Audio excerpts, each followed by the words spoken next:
По-кротко, ще умреш от преумора. Ще умреш от преумора! Ще пукна! Дано. Ако било опасно да ядосаш някой бог, то това бил Хадес. Защото имал коварен план. Той владеел царството подземно. За него мъртвите били нещо вредно, непотребно. Бил Хадес подъл безмилостен груб. Всявал той навред и страх и смут.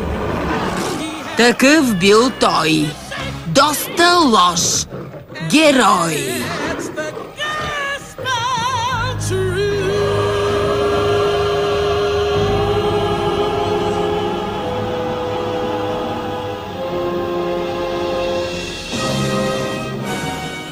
Болка.